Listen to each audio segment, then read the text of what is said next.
हाँ, भारत सरकार ने दिया है, उसमें सरकार ने आगे का विजन रख के और आगे प्लानिंग की है। हम देखें कि उसमें वर्ष 2023 को उन्होंने अनाज भंडारण वर्ष घोषित किया है। अर्थात 2023 में सरकार मोटा अनाज पैदा करने वालों को 2023 के रूप में ध्यान देते हुए कुछ न कुछ उसमें राहत देने की योजना बना रही है, ताकि 2023 में अनाज का भंडारण में किसानों की ओर से वृद्धि हो और उत्पादन बढ़े। इस पर सरकार ने फोकस किया है। बाकी तिलहन के उत्पादन को बढ़ाने पर भी सरकार ने घोषणा की है, किंतु तिलहन को देखा जाए तो तिलहन का उत्पादन देश में कम है और जब तक किसान को वाजिब मूल्य, उचित मूल्य, लागत मूल्य का खर्चा और ये सब नहीं मिलेगा, तब तक किसान को पैदावार बढ़ाने में मजबूती प्रदान नहीं होगी। तो मैंने भी माननीय प्रधानमंत्री जी से अनुरोध किया था और आज जो उन्होंने बजट में दिया है, वर्तमान में देखा जाए तो किसानों को एमएसपी खरीदने की बात कही है, वो हर साल सरकार खरीदती है, अध्ययन करके वस्तु स्थिति के हिसाब से खरीदती है और आगे भी खरीदी जारी रखने का उन्होंने बजट में प्रावधान किया है। और किसानों को बिना ब्याज के लोन देने की परंपरा को उन्होंने आगे बढ़ाया है, ताकि किसानों को बगैर ब्याज के मिले। बाकी सड़कें बनाने का भी ऐलान किया है।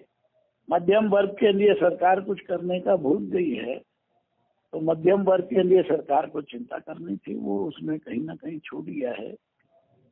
और एमएसपी जो है उन्होंने निर्धारित की है, उसमें खरीदी करने का उन्होंने वर्तमान में निर्णय लिया है तथा सड़क बनाने पे ज्यादा ध्यान दिया है सरकार ने कि सड़कों का ज्यादा डेवलपमेंट हो, उस पर सरकार ने चिंता की है।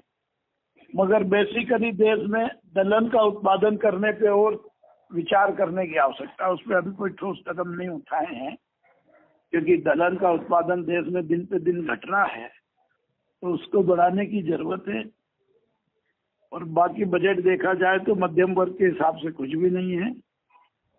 किसान को जो रूटीन में दे रहे हैं उसी का एनालिसिस किया गया है, अतिरिक्त कुछ नहीं है। और 2023 में उत्पादन बढ़ाने के लिए जो कहा है उस पर हम देखते हैं कि सरकार क्या करना चाहती है। बाकी तो मध्यम वर्ग को छोड़ के बाकी इनकम टैक्स में भी किसी को राहत नहीं दी है। और अगर कार्बोरेटेड टैक्स देखें तो उसमें जरूर 3% की छूट दी है बड़ी कंपनियों को। हर आदमी बड़ी कंपनी तो नहीं बनाता है, लिमिटेड कंपनियां हैं हिंदुस्तान में, तो कंपनियों को उन्होंने छूट दी है। ये जरूर है कि LIC को वो डेवलप करने जा रहे हैं। MSC को जो है अपने मिनिमम अपनी इंडस्ट्रीज को बढ़ाने का उन्होंने कहा है।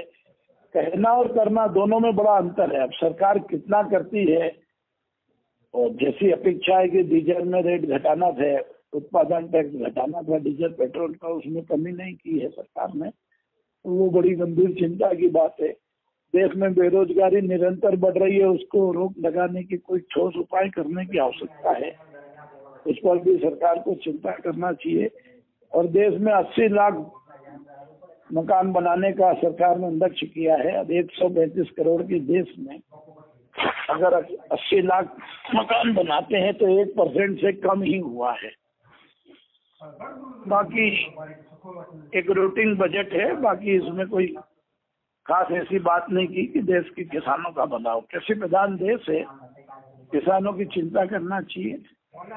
मैं अपनी संस्था की ओर से फिर प्रधानमंत्री को लिखने वाला हूँ कि खेती पर ध्यान दें, किसानों की चिंता करें और किसानों के उद्धार के लिए अलग से व्यवस्था करने की आवश्यकता है। Okay sir, okay. ताज्या अपडेट्ससाठी भेट द्या agrowone.com वर।